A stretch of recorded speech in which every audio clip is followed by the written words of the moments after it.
যে ভূমিকা এটা ছিল খুব একদম কষ্টবিদ্ধ ভাই, উইকনেস বেশি ভাই। একদম গাজীপুরের অবস্থা দেখছেন আপনারা, ওনারা একদম লেডিস চলছে ভাই।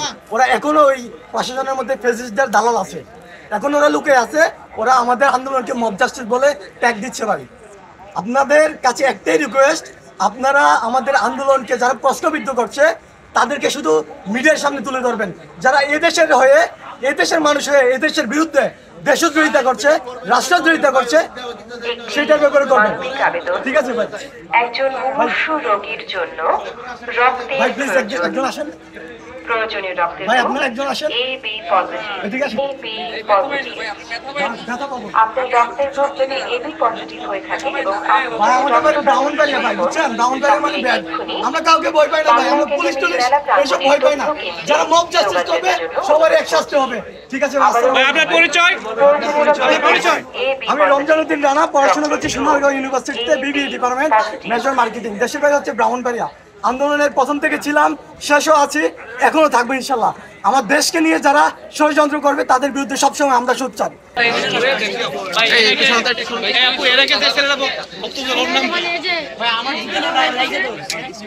আজকে বিকাল 5টার দিকে ওই সব্যসাচী 128 নং স্টল, ওর যে প্রকাশক আছে সে তসলিমা শ্রেণীর বই এখানে প্রকাশ করতেছিল, ফলে যেটা বাংলা একাডেমি থেকে সম্পূর্ণ নিষিদ্ধ। তো বৈষম্যবিরোধী ছাত্র আন্দোলনের পক্ষ থেকে একটি টিম তাদের কাছে যায়, সেখানে গিয়ে তাদের এই বইয়ের কথা বলে তারা বই সরায়। কিন্তু বই সরানোর পরে আবার ফেসবুকে এসে এই ছাত্রদেরকে জঙ্গিবাদ, উগ্রবাদ বলে গালি দিচ্ছিল। ঠিক আছে, এবং সে তার গালিটা দিতে যে সব্যসাচী যে প্রকাশক, তসলিমা শ্রেণীর বইয়ের যে প্রকাশক, সে গালিটা দিচ্ছিল। দেওয়ার ফলে ছাত্র তাকে বলছে, সে আবার ওখানেই উগ্রবাদী জঙ্গিবাদী বলার সাথে জয় বাংলা জয় বঙ্গবন্ধু একটা স্লোগান দিচ্ছিল। যার ফলে পুলিশ আগুন থাকা সত্ত্বেও ছাত্র যখন তার মানে একটা তর্ক সৃষ্টি হয়ে গেল, তখন ছাত্রদেরকে সে আঘাত করলো। এই আঘাত করার ফলে ছাত্ররা বেশি খেপে গেছে আর কি। তো পরে ওখান থেকে এই পর্যন্ত এই পরিস্থিতির শিকার।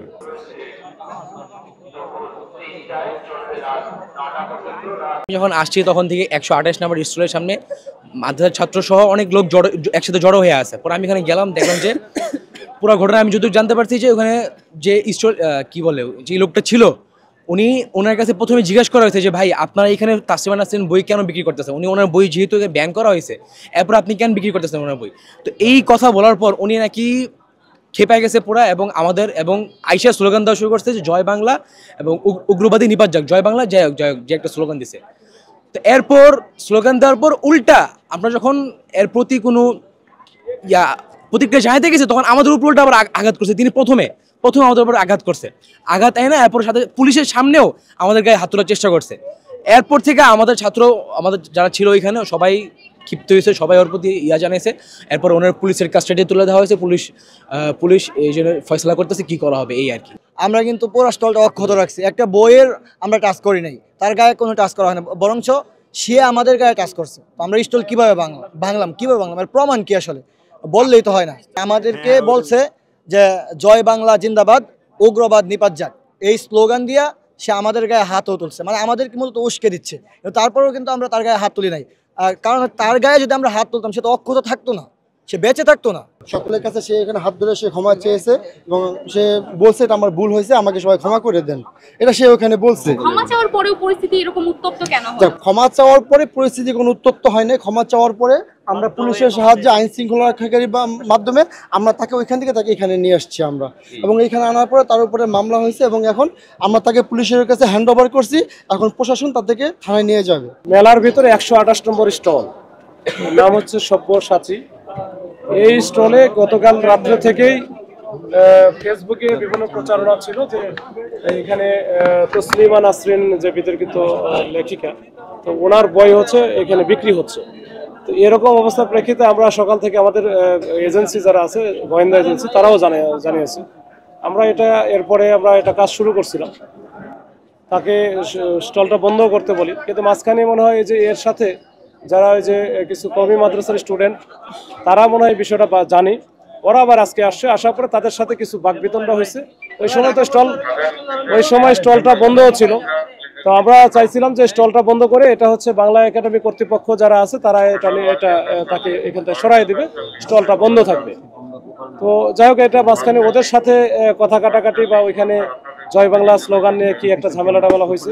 তো এই প্রেক্ষিতে তখন ওখান থেকে আমরা যখন দেখি ওখানে বেশি অবস্থা খারাপ, তখন আমাদের এখানে যে দায়িত্বে ছিল এডিসি একজন ছিল, তো সে তার নেতৃত্বে কিছু ফোর্স গিয়ে তাকে নিয়ে আসে যে যেন প্রোটেকশন দেওয়ার জন্য, যত তোকে মব জাস্টিস বা অন্য কোনো সিন ট্রেডের শিকার না হয়। তো এর প্রেক্ষিতে আমরা যখন খবরটা পেলাম, আমরা তখন ফোর্স নিয়ে আসি, অতিরিক্ত ফোর্স নিয়ে আসার পরে ওদের সাথে কথা বলি। তো ওদের সাথে কথা বলে আমরা আশ্বস্ত করেছি যে এই 128 নম্বর যে স্টলটা, এই স্টল বন্ধ থাকবে, সেটা আর স্টল পাবে না। আর যে অভিযুক্ত, ওর নামটা কি জানো, শতাব্দী ভবক, এই শতাব্দী ভবকে আমাদের কন্ট্রোলে নিয়েছি আমরা, তাকে আমরা থানায় নিয়ে যাব। তার এটা যে সে যদি নিষিদ্ধ ঘোষিত কোনো বই যদি বিক্রি করে থাকে, সেটার জন্য আমাদের আইন আছে, প্রচলিত আইনে আমরা মামলা করব। যদি এটা দেখি ওটা কোন বই, কি ধরনের বই, আমরা আসলে ওইরকম কিছু জানি না, এটা আমরা দেখে না, একটু যাচাই বাছাই করে আমরা তার ব্যবস্থা নেব। 21-এর বইমেলা মানে আমাদের প্রাণের বইমেলা, এখানে কোনো কিছু না ঘটুক, কোনো কিছু যেন না হয়, এটা আমরা সর্বাত্মক চেষ্টা করতেছি। আপনারা যারা আছেন সবাই মিলে আমরা একসাথে কাজ করে ইনশাল্লাহ এখানে কোনো ধরনের কোনো অপ্রীতিকর ঘটনা ঘটবে না। যারা ঘটানোর চেষ্টা করবে বা এরকম কিছু হবে, সাথে সাথে যেন আমরা সেটা টেক কেয়ার করতে পারি।